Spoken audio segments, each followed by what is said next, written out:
성경에 여러 숫자가 몇 있죠. 저희가 기억하는 대표적인 숫자가 3, 그리고 7, 그리고 또 뭐가 있습니까? 40, 또 여러분들 기억나시는 대표적인 숫자가 뭐가 있습니까? 12, 다 특별한 의미를 가지는 이런 숫자입니다. 그 숫자 중에서도 이 7이라고 하는 숫자는 완전수로 이렇게 인식이 되고 있습니다. 하나님께서 제7일에 천지창조를 완성을 하셨습니다. 어떤 분은 천지창조는 6일 동안 하셨고 하루는 쉬셨다 이렇게 말씀하시는 분도 있는데, 그 휴식, 안식까지도 천지창조의 한 부분입니다. 휴식, 안식이 들어가야 완성이 된 것입니다. 하나님께서 제7일에 걸쳐서 천지를 창조하셨습니다. 그래서 7을 완전수다. 또 다른 데서도 이 7이라고 하는 숫자가 그런 뜻으로 사용되는 것이 있습니다만은, 7은 완전수일 뿐만 아니고 오늘 신명기 저희가 15장을 보셨는데 거기뿐 아니고요, 레위기 25장에 보면 이 면제하는 일, 안식년에 대해서, 그리고 그것과 더불어서 제 50년째가 되는 7년 주기가 7번 지나면 49가 되죠. 7년 주기가 7번 지난 그 다음 해인 50년째를 희년이라고 부르는데, 그 희년에 일어날 면제에 대해서 레위기 25장에 또 자세히 기록이 되고 있습니다. 이 7은요, 말씀드린 대로 완전수라고 하는 이름을 가지고 있을 뿐만 아니라 7은 회복의 숫자로 이렇게 알려져 있습니다. 하나님께서 7일에 걸쳐서 세상을 창조하시고 제7일에는 안식하라 이렇게 말씀하셨습니다. 유대인의 달력의 7번째 달에 나팔절, 속죄일, 장막절, 하나님의 은혜를 기억하고 하나님 앞에 회개하는 이런 절기들이 들어가 있고, 이 7번째 달을 회복의 달이라고 이렇게 또 이름을 지어서 부르기도 합니다. 자, 그런데 오늘 신명기 15장에 보시면 면제하는 일에 대해서 나옵니다. 면죄가 아니고요, 면제. 탕감을 해준다, 다 용서해준다, 이런 뜻의 면제입니다. 이 면제에 대해서 우리들이 몇 가지를 이제 좀 생각을 하시겠는데요. 성경에 나오는 이 면제는 몇 가지가 있습니다. 첫 번째, 이제 땅에 대한 것이 있습니다. 땅. 구약 시대에 있어서 땅은 하나님께 속해 있는 것으로 이렇게 고백이 됐습니다. 그리고 하나님께서 그렇게 선포하셨습니다. 레위기 25장에 그런 이야기가, 그런 기록이 몇 번 나옵니다. 땅은 내 것이다, 이렇게 하나님이 선포를 하십니다. 그리고 이스라엘 백성들이 가나안 땅에 들어가게 됐을 때 12지파로 나누어서 땅을 나누어 가졌습니다. 어떤 사람은 동쪽, 서쪽, 남쪽, 북쪽 12조각을 내가지고 다 흩어져서 땅을 차지하게 되었습니다. 하나님께서 각 부족에게, 각 족속에게 땅을 나누어 주시면서 이것이 너희의 분깃이다 이렇게 선포하셨습니다. 이것이 너희의 기업이다. 구약 성경의 기업 혹은 분깃이라고 하는 말은요, 이것이 내 몫이다 그런 뜻입니다. 이것이 너에게 돌아가는 유산이다 그런 뜻입니다. 이건 내 것이다, 내 소유다 이런 뜻입니다. 그렇게 나누어 주시면서 땅을, 그러면 누가 주신 것이냐? 하나님이 주신 것입니다. 하나님이 하나님의 자손들에게, 하나님의 백성들에게, 하나님의 아들과 딸들에게 유산으로 주신 것입니다. 그러면서 뭐라고 말씀하시냐면, 땅은 내 것이니 너희는 땅을 팔 수 없다 이렇게 말씀하셨습니다. 그날 이후로 구약시대의 이스라엘 사람들은 땅을 매매할 수는 있었습니다. 돈이 필요해서. 그런데 그 매매되는 땅은요, 희년이라고 하는 안식년이 7번 지나간 다음 해가 되는 50년째에 다시 주인에게 되돌려주게 돼 있었습니다. 이 희한한 법이죠. 왜냐하면 이것은 사람이 무슨 이스라엘이 가나안 땅에 들어가서 땅을 차지할 때 사람이 무슨 수고를 하고 사람이 싸들고 온 무슨 금덩어리를 꺼내가지고 땅을 산 게 아니거든요. 하나님께서 뚝뚝 나누어서 잘라서 한 덩어리씩 이렇게 맡겨주셨습니다. 이것을 근거로 해서 너희 자손들이 대대로 여기서 나오는 소출을 통해서 먹고 살아라, 생활의 방편으로 주신 것입니다. 그러니까 그것은 하나님께 속해 있는 것이에요. 사람들에게 경작하도록 맡겨진 것입니다. 그래서 어떤 사람이 좀 실수해서 사업에 실패해서 할 수 없이 땅을 팔아서 어떤 물질을 마련해야 하는 이런 상황에 몰리게 되었을 때에 그렇게 팔아버린 땅은 다시 사오기가 힘들지 않겠습니까? 그럼 이제 그렇게 되면 자손 대대로 하나님 주신 기업이 없어지는 것이죠. 유산이 없어지는 것이죠. 그걸 막기 위한 제도가 이 희년이라고 하는 것입니다. 제 50년째 되는 해에는 얼마를 주고 땅을 팔았든 원래 주인에게 그냥 돌려주게 되어 있습니다. 거저. 물론 땅을 팔았던 사람이 돈을 마련해서 내가 그 땅을 도로 사겠다. 그러면 예를 들어서 제가 100불을 받고 제 땅을 팔았어요. 희년은 50년마다 돌아옵니다. 그런데 지난번 희년 지나고서 10년 있다가 땅을 팔았어요. 그럼 앞으로 몇 년 남은 겁니까? 50년에서 10년 빼면 40년 남았죠. 그러면 10년 전에, 그러니까 희년이 지나고 10년째 되던 해에 땅을 판 사람이 열심히 노력해가지고 돈을 좀 모았어요. 그래서 10년이 더 지난 다음에 그 땅을 도로 사려면 희년까지 몇 년 남은 겁니까? 10년 지나고 팔았고 거기서 10년 더 왔으니까 이제 희년이 돌아오려면 30년 남은 거잖아요. 그러면 30년 사용할 수 있는 가치를 따져서 그 돈을 물고 땅을 사는 겁니다. 계산이 어떻게 되는지 아시겠죠? 3년밖에 안 남았어요. 희년. 그럼 희년이 되면 그냥 거저 얻을 수 있는 거거든요. 돌아오는 거거든요. 그런데 3년을 못 기다리고 내가 그 땅을 돈 주고라도 빨리 사야 되겠다. 3년만 있으면 돌아오는데 그럴 때는 그 3년의 가치만 내면 그 땅을 되찾을 수 있습니다. 구약시대 얘기입니다. 그러니까요, 이스라엘은 땅을 산 사람은요, 가지고 있으면 땅값이 자꾸 내려가는 거예요. 왜 그래요? 희년이 되면 되돌려줘야 되기 때문에, 사용할 수 있는 시간이 점점 줄어들기 때문에.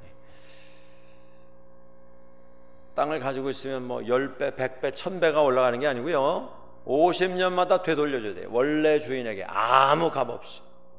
그렇기 때문에 가지고 있으면 사용할 수 있는 시간이 줄어들기 때문에 땅값도 자꾸 떨어져 가는 겁니다. 그 뜻이 어디 있다고 말씀드렸습니까? 모든 사람들이 하나님 주신 기업, 하나님 주신 유산, 하나님 주신 선물, 하나님께 속해 있는 땅을 근거로 해서 삶을 만들어 가게 하시기 위해서 그 제도를 만든 것입니다. 자, 그 다음에 땅이 있은 다음에 집이 또 있겠죠. 그러면 집은 어떻게 하느냐? 땅은 사고 팔 수는 있는데 50년 되면 되돌아가게 돼 있고요. 자, 그랬는데 집은 어떻게 되느냐? 집도 사고 팔 수가 있었습니다. 그런데 집은 되돌려주지 않았습니다. 1년 안에는 산값을 들고 가서 돈을 되돌려주면 그 집을 도로 받아낼 수가 있었어요. 근데 1년이 지나면 집은 사간 사람이 영원히 소유하게 되어 있습니다. 그건 이제 성 안에 있는 집 이야기이고, 바깥에, 성 밖에 들판에 농사 짓는 사람들이 들판에다가 농사 지면서 밭 옆에 집을 졌다 할 때는 그 집은 땀과 함께 움직이는 거기 때문에 50년, 신년이 되면 되돌아오게 되어 있었습니다. 근데 뭐 2000년, 3000년 전에 지은 집이 50년 지나면 글쎄요 얼마나 든든하게 서 있겠는지 그건 잘 모르겠습니다만은 집에 대해서는 그렇게 사고 팔 수가 있었고 1년 지나면 되찾아올 수 없도록 되어 있었습니다. 자, 그 다음에 또 하나 대상이 되는 게 있는데 노예 해방. 너희들 가운데 형제나 자매가 돈이 없어서 형편이 어려워져서 너희 집에 하인으로 팔려왔다고 하자. 어떻게 할 거냐? 이 사람들도 신년이 되면 다 자유인이 돼서 돌아가게 되어 있습니다. 그리고 오늘 본문에 신명기 15장에 보면 매 7년이 되면 되돌려줘야 한다. 되돌아갈 수 있게 해야 한다. 그런데 어떤 사람이 자기는 여기서 그저 종으로 사는 게 평생 소원입니다.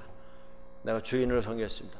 나를 영원히 종으로 삼아주시오 할 때는 귀에다 구멍을 뚫려서 이 사람은 완전히 평생 종으로 살도록 약속을 했다. 증표를 삼도록 이렇게 되어 있었습니다. 그 다음에 돈을 꿨을 때 어떻게 하느냐? 여기 신명기 15장에는 매 7년마다 면제하라. 너희는 면제하라. 이렇게 말씀하시는데 여기에 대해서 좀 약간 그 의견이 갈립니다. 해석하는 의견이 갈리고 있습니다. 그게 뭐냐면 이 면제가 1년 동안 보류해 주라는 것이냐 아니면 싹 다 없애라는 것이냐. 어떤 분들은 이것은 다 그냥 밸런스 제로로 돌리고 빚을 다 탕감을 해주는 걸 뜻한다 이렇게 말씀하는 분도 있고, 어떤 분들은 1년을 그냥 아무 독촉하지 말고 그저 마치 빚이 없는 것처럼 편안하게 살 수 있도록 유예 기간을 준다, 뭐 그런 뜻일 수 있다 이렇게 이야기하는 분도 있는데, 이 뜻이 정확하게 이거다라고 우리가 이렇게 찍어서 한 가지만 주장할 수 없는 그런 좀 아쉬움이 있습니다. 자, 그런데 중요한 것은 50년 되는 신년 때에는 빚이 얼마가 되든 다 탕감해 주게 돼 있어요. 이렇게 면제하라 라고 하는 데에는 몇 가지 의미가 있습니다. 목적이 있습니다. 그 목적은 뭐냐면, 첫째는 모든 것이 다 하나님께 속해 있다. 그걸 기억하고 살아라. 그것입니다. 이스라엘이 그렇습니다. 그들이 자기 힘으로 출애굽하지 못했습니다. 하고 싶었지만 광야에서 40년을 헤매다가 가나안 땅에 들어왔는데, 가나안 오기까지 40년 광야 생활도 자기의 힘, 자기의 능력, 자기가 모아놓은 것, 애굽에서 나올 때 들고 나온 것 가지고 연명하지 못했습니다. 우리가 아는 것처럼 광야에 나와서 40년 지냈을 때에 출애굽할 때 나왔던 성인들은 다 세상 떠났습니다. 다 세상 떠났어요. 광야에서. 그리고 광야에서 태어난 새 시대의 새 일꾼들만 가나안 땅에 들어가게 되었습니다. 들어가서도 그렇습니다. 그들이 무슨 군사력을 가지고 들어간 게 아니에요. 무슨 피난민이었지만 애굽에서 나올 때 다 뭐 금괴를 한 10kg씩 지고 나온 그런 상황이 아닙니다. 정말 빈 털터리로 나왔습니다. 그런데 이미 사람이 살고 있었던 가나안 땅에 들어갔을 때에 뭐 싸움을 해도 그렇고 숫자로도 안 되고 무기도 안 되고 뭐 하나 거기에 오래전부터 살고 있었던 사람들과 경쟁을 할 수 있는 상황이 아니었습니다.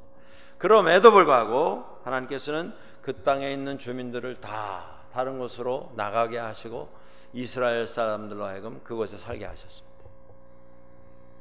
그걸 기억하라는 것입니다.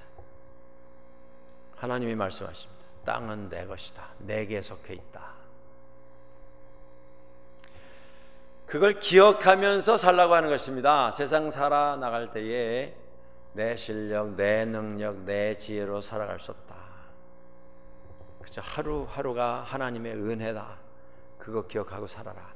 그것이 첫 번째 목적이고요. 이 면제법의 배경에. 두 번째 목적이 있습니다. 그 두 번째 목적은 뭐냐면 서로 배려하면서 살아라. 서로 돌보면서 살아라.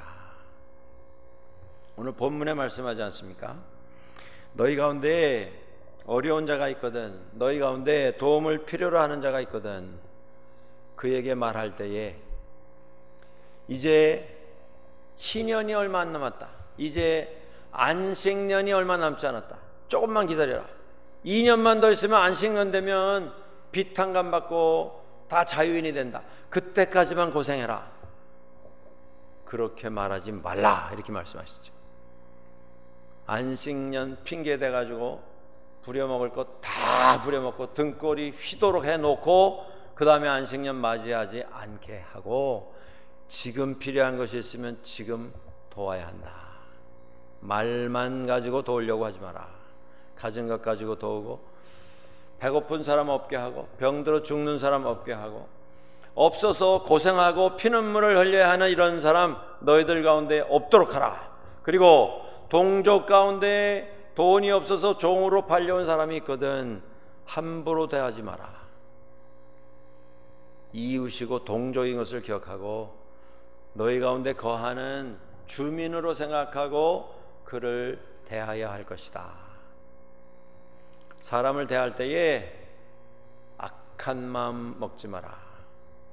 그 악한 마음이 뭡니까? 사람 보면서도 긍휼히 여기는 마음이 없는 것, 사람 보면서도 지금 먹을 것이 없어서 어린 아이들이 굶어서 쓰러지는 판인데 그런 아이들을 보면서도 못 본 채 하는 그걸 지적하고 있는 것입니다. 그 악한 마음 먹지 마라. 그 악한 마음은 죄다. 여러분, 우리가 하나님 앞에 항의할 수 있습니다. 나는 저 사람 때린 적이 없습니다. 도대체 나는 저 사람 핍박한 적이 없습니다. 나는 저 사람에 대해서 험담을 한 적이 없습니다. 제가 뭘 했길래 저 사람 때문에 제가 하나님 앞에서 책망을 들어야 됩니까? 제가 저 사람에게는 말 한마디 건넨 게 없습니다. 만난 적이 없습니다. 주님, 항의할 수 있어요. 그런데 하나님은 바로 그게 죄다. 악한 일을 했기 때문에 죄값을 묻는 것이 아니고 해야 할 선한 일을 안 한 것이 죄다, 이렇게 말씀하십니다. 우리 현대인들은요, 너무 머리들이 다 얼마나 좋은지, 나는 저 사람 만난 적이 없는데 내가 저 사람을 언제 해롭게 했다고 저 사람 어려움 당하는 일에 대해서 내가 책임을 져야 되느냐, 저 사람에 대해서 우리가 한 시대를 살아가면서 마땅히 감당했어야 할 그들을 돌보는 책임을 하지 않은 것, 그게 하나님 앞에서는 죄입니다. 그게 악한 마음입니다. 보고도 못 본 채 하는 것, 알지만 내가 저 사람과 한 자리에 앉은 적이 없고 저 사람에게 말 한마디 건넨 적도 없고 대화를 한 적도 없는데 나는 책임 없습니다 라고 논리를 가지고 하나님 앞에서 자신의 정당함을 주장하는 그 마음이 악한 마음이고, 그 마음의 결과가 죄입니다. 죄. 그런 통계가 나와 있죠. 우리 한국에서, 대한민국에서 지금 현재 하루에 한 사람당 쓰레기통으로 들어가는 음식이 1인당 한 250g 된다 그래요. 한 사람이 필요로 하는 하루 식량이 300g입니다. 그러니까 거의 한 사람이 1인분 이상의 음식을 버리고 있는 거예요. 쓰레기통에다가. 너무 많이 사다가 상해서 버리고, 말라서 버리고, 맛없어서 버리고, 맛있었는데 한 3-4번 먹으니까 먹기 싫어서 버리고, 그러다 보니까 또 냉장고, 냉동고에 넣어놨는데 얼어서 꺼내보니까 영 생긴 게 벌써 맛이 없게 생겼고 오랫동안 얼어 있어가지고, 그래서 버리고. 버릴지언정 남 주는 건 우리가 안 하려고 합니다. 귀찮아서. 여러분들, 우리 한 해가 지나가면서 명절 때마다 교회에서 식품류, 생활용품 좀 모으겠습니다. 저도 그런 얘기 많이 들었습니다. 우리 교우들로부터 어떤 분은 이렇게 말씀하세요. 아니 그거 교회 오는데 얼마나 바쁘고 주일날 아침에 얼마나 부산한데 그걸 뭐 들고 왔다 갔다, 차라리 그냥 헌금해서 사서 갖다 줍시다. 아니면 헌금해서 돈으로 다 전달하면 자기들이 알아서 사면 더 편하지 않겠습니까? 그거 뭐 갖고 와봐야 그거 뭐 얼마 되지도 않는데 그러지 말고 우리가 주일 정해가지고 그냥 헌금하고 그걸로 다 합시다. 헌금해서 전달하면 그걸로 식품 사면 되죠. 예. 계산으로는 그게 남는 겁니다. 사실은 그게 훨씬 편해요. 어떻게 보면 그렇게 해서 헌금 걷어서 전달하면 전달된 헌금을 가지고 더 많은 음식 살 수 있어요. 근데 지금 시대가 어느 시대인데 그걸 뭐 비닐봉지에 들고 와가지고 여기다가 갖다 놓고, 그것도 뭐 어느 한 주에 정하고 이번 주에 다 가져오시오 하고 끝나는 게 아니고 광고 때마다 다음 주에 오실 때 또 가져오세요. 오늘 가져왔는데 또 다음 주에 올 때 또 가져오세요. 이거 귀찮아서 못하겠다. 저한테도 그렇게 말씀하시는 분이 있으셨어요. 그런데도 그 일을 하는 건 왜 하냐면 그 일을 하면서 이 시대에 이 잘 사는 카나다에서 제일 비싼 밴쿠버에서도 밥을 굶어서 점심 도시락 못 사가는 애들이 수만 명입니다. 밥을 굶어서 세 끼니를 해결하지 못하는 사람들이 수만 명이에요.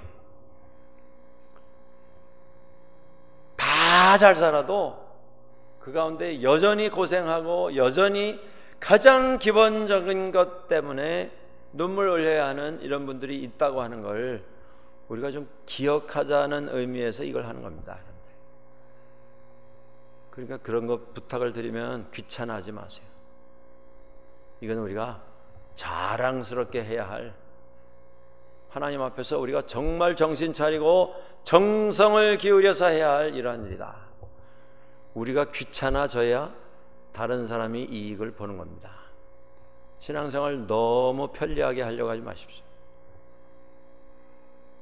그저 뭐 주일날 와서 그냥 헌금 봉투 한 번, 1년에 한 번, 나는 1년치 한 번에 할 수 있다. 편하자고 하는 게 아닙니다. 세금 내자고 하는 게 아니에요.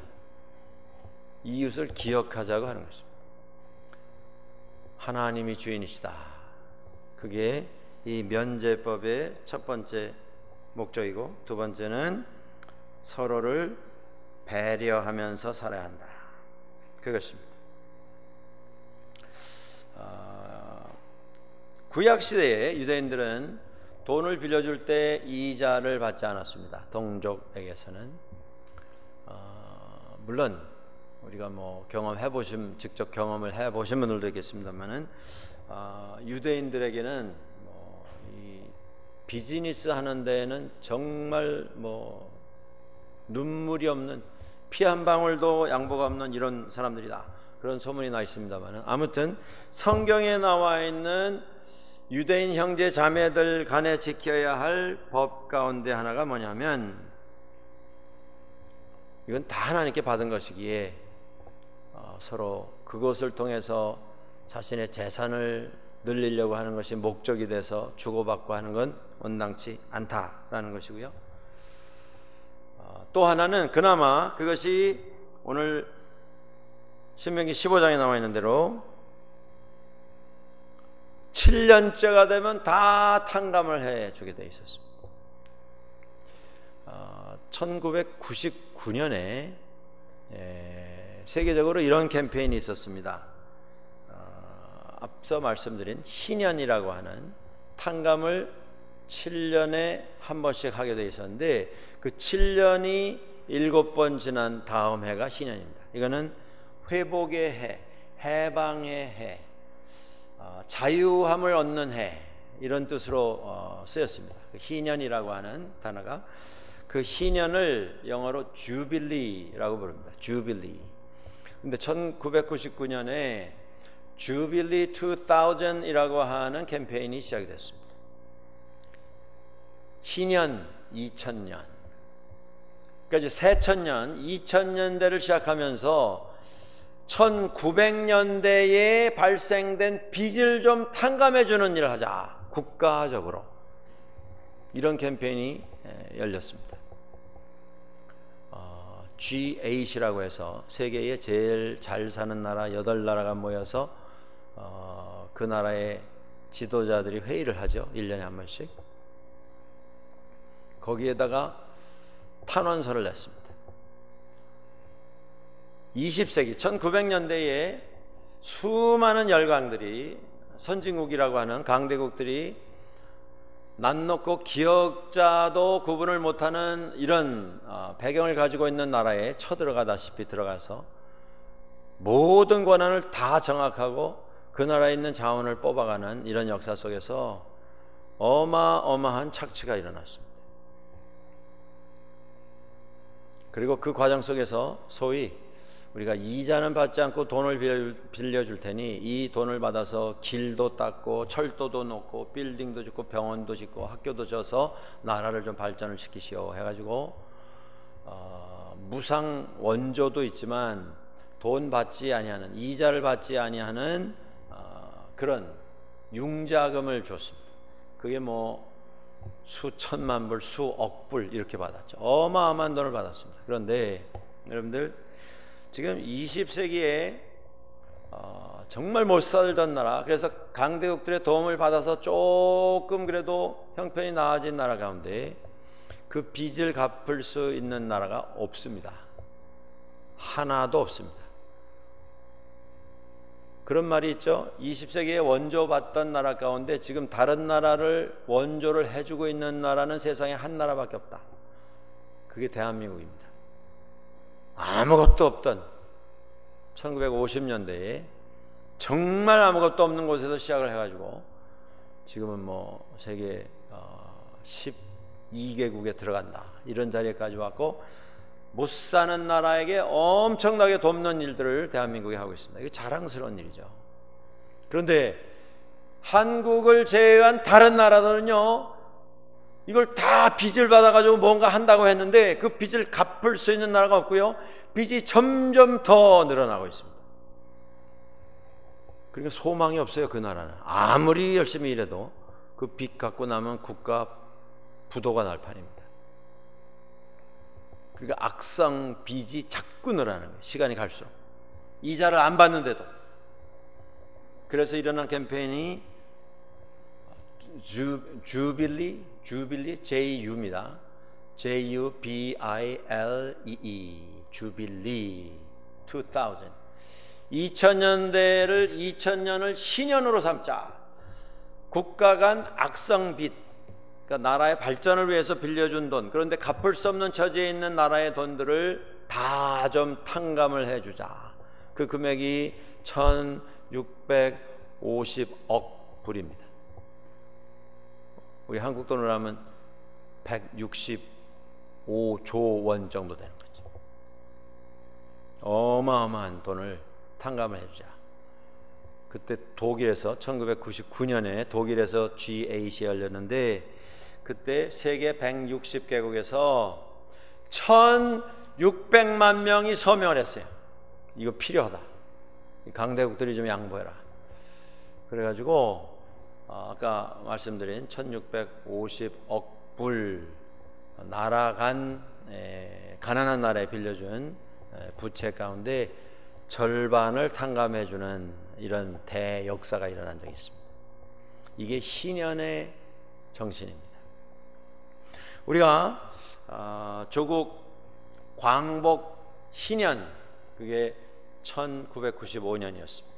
대한민국의 광복 희년.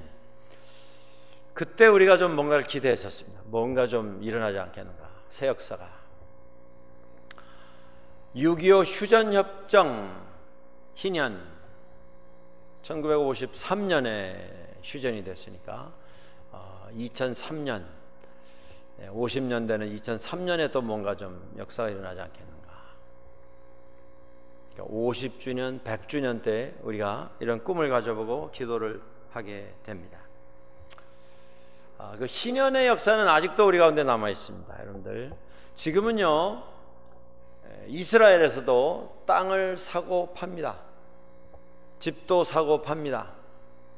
50년 되면 되돌려주느냐? 안 돌려줍니다. 이제는 자본주의 경제가 성경의 법을 다 그냥 점령을 해버렸어요. 제도는 그렇게 변했지만 정신은 살아있습니다. 여러분들, 이 안식년 면제를 하는 이 제7년, 이것의 역사는 회복입니다. 회복. 그리고 두 번째 기회. 다른 말씀으로 우리가 표현하면 이스라엘에게 하나님께서 부탁하신 게 뭐냐면,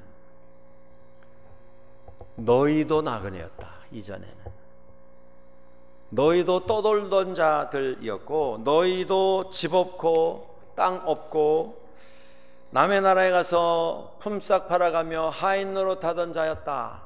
그런데 너희가 지금 내가 준비한 땅에서, 내가 너희에게 허락한 땅에서 이렇게 살고 있지 않느냐. 그러니까 지금 너희 가운데 나그네로 어려움 당하고 있는 사람들을 보게 되거든.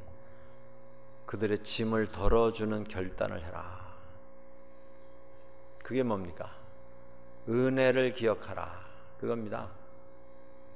이 면제의 해, 안식년의 기본 정신이 뭐냐면, 은혜를 받은 사람은 은혜를 기억하고 은혜를 베풀어야 한다. 그겁니다. 하나님이 주인이시다. 서로를 배려하라. 세 번째는 은혜가 우리 삶의 중심이 되어야 한다. 여러분들, 신앙생활 하는 데 있어서 우리가 손해를 안 보려고 하면 신앙생활을 제대로 할 수가 없습니다. 조금은 이걸 희생이라고 생각하지 마시고요, 손해봤다 생각하지 마시고, 믿음 안에서 내가 사랑으로 은혜를 베풀었다, 이런 마음으로 좀 주변에 있는 분들을 품을 필요가 있습니다. 우리는 이미 용서를 받았기에 이 자리에 있습니다. 우리는 은혜를 얻었기에 지금 여기 저희들이 있는 것입니다. 마찬가지로 우리도 용서할 수 있어야 합니다. 은혜를 가지고 서로를 좀 품을 수 있어야 합니다. 오늘 본문에 나와 있는 그 표현 가운데 여러분들, 하나님께서 3절, 4절, 5절 쭉 보시게 되면 1절에는 이런 말씀 나오죠. 매 7년 끝에는 면제하라. 그러니까 탕감을 해주라는 말씀이죠. 그런데 그 영어 표현이 어떻게 되어 있냐면요, You must cancel that. 빚을 다 취소하라. 그런데 거기 동사가 뭐로 나와 있어요? 보조 동사가 must. 반드시 그렇게 해야 된다. 뭐 하면 참 고맙겠다, 뭐 부탁한다, 이런 말씀이 아니에요.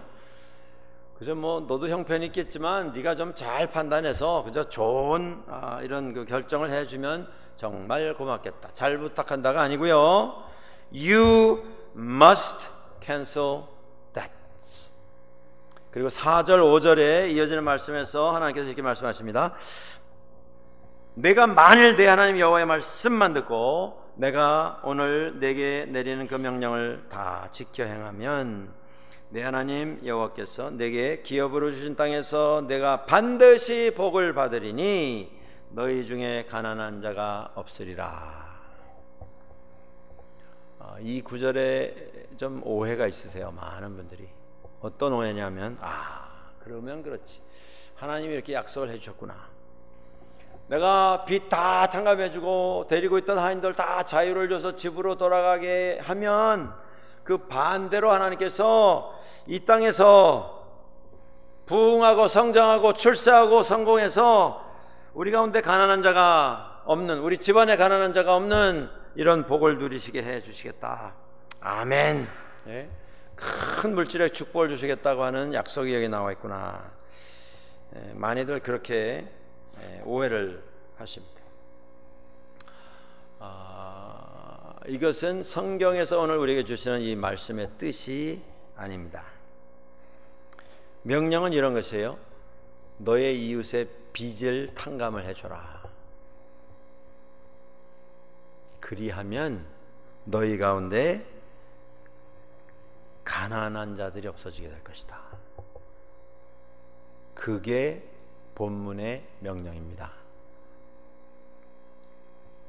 빚 탕감해주면 큰 부자 만들어주겠다, 그 말씀이 아니고요. 그런 하나님의 선한 마음을 품고 사람을 사람으로 대하고 사람들을 위해서 자신의 것을 내려놓는 그런 결정을 하게 된다면 하나님께서 우리 가운데 더 많은 물질을 주실 것인데, 그 물질 받은 걸 감사하면서 받은 물질로 또 다른 사람들을 도와서 결론이 뭐예요? 내가 큰 부자 되게 해주시겠다, 그게 결론이 아니고 우리 가운데 가난한 사람이 없는 그런 사회가 이루어지도록 하겠다. 그것이 하나님의 약속입니다. 하나님은 다 잘 사는 그런 사회, 그런 나라, 그런 민족을 기뻐하십니다. 하나님께서 똑같이 사업을 하는데 왜 우리 집에 이런 축복을 주시는가? 잘 생각하셔야 돼요. 내가 결정을 잘하고 시작을 똑같이 했는데 내가 바른 선택을 해서 저 사람과 나와 이런 차이가 있다, 그게 아니고요. 재물은 항상 하나님께서 우리에게 맡기시는 또 하나의 책임입니다. 책임. 남보다 더 많이 배울 수 있는 은혜를 얻었으면 더 많이 배운 자로 베풀 수 있어야 합니다. 더 많이 모으는 은혜를 얻었으면 그것으로 남을 유익하게 하는 책임을 감당해야 합니다. 신앙생활도 마찬가지입니다. 내가 오래 믿었고 교회 들어온 지가 오래됐고 직분을 오래전부터 맡았고, 그게 더 큰 책임이라는 겁니다. 그거 가지고 벼슬 하려고 그러시면 안 돼요. 나보다 오래된 사람 있으면 나오라 그래, 그게 우리가 할 모습이 아니고요. 그저 부족한 사람을 이렇게 부르셔서 이런 막중한 책임을 맡겨주셨으니 너무 감사합니다. 이게 은혜입니다. 은혜를 받은 사람답게 행동하는 책임을 감당하는 것이 우리가 할 일입니다. 이 말씀들을 마음에 다시 한번 새기시기를 바라고요. 제가 여러분들 잘 아는 리빙스턴 얘기를 좀 하고 오늘 말씀을 마칠까 합니다. 그가 아프리카 대륙에 가서 의사로 일을 했던 그는 스코틀랜드 출신 의사입니다. 물론 잘 믿는 사람입니다. 아주 좋은 의사였고 선교사로 이름이 알려진 사람입니다. 그가 19세기에 활동했던 사람인데 아프리카를 동서로 이쪽 끝에서 저쪽 끝에까지 공식적으로 횡단한 사람이 리빙스턴이 최초라고 하는 이런 기록이 남아 있습니다. 그 일을 하면서 그는 엄청난 고생을 했습니다. 풍토병에 여러 번 걸렸고요. 여러 가지 야생동물의 목숨을 잃을 뻔한 어려움도 당했고, 거기에 살고 있는 원주민들과 대치하면서 죽을 뻔한 고비를 여러 번 넘겼습니다. 그 과정 속에서 아내와 헤어지는 이런 아픔도 겪었던 사람입니다. 그가 나중에 케임브리지 대학의 학생들에게 강의를 하면서 이런 말을 남깁니다. 사람들이 나를 참 수고했다, 엄청난 일을 했다, 정말 희생했다, 이렇게 말을 하는데 하나님께서 내게 베풀어 주신 은혜를 생각한다면 그것은 희생이 아니었습니다. 그것은 오히려 저에게 있어서 특권이었습니다. 그런 말을 합니다. 그는 이어서 이렇게 말합니다. 그 일을 하면서 나는 마음의 평안을 소유할 수 있었습니다. 나는 훗날 하나님 앞에서 얻게 될 상급에 대한 소망을 더 확실히 가질 수 있었습니다. 나는 그 일을 하면서 정말 행복하고 만족한 이런 경험을 했습니다. 그게 어떻게 희생이었겠습니까? 그것은 나에게 특권이었습니다. 여러분들, 내가 받은 은혜가 어떠한 것임을 안다면 우리도 섬길 수 있습니다. 줄 수 있습니다. 우리도 희생할 수 있습니다. 그리고 우리도 말할 수 있게 될 것입니다. 그것은 희생이 아니었습니다. 그건 더 큰 은혜의 체험이었습니다. 오늘 성경의 1절 말씀을 기억하시기 바랍니다. 너희는 면제하라. 물질만이 아니고요, 우리의 정신적인 것, 기분, 우리의 감정적인 것, 서로에게 면제하면서 살아갈 수 있기를 주의 이름으로 간절히 축원합니다.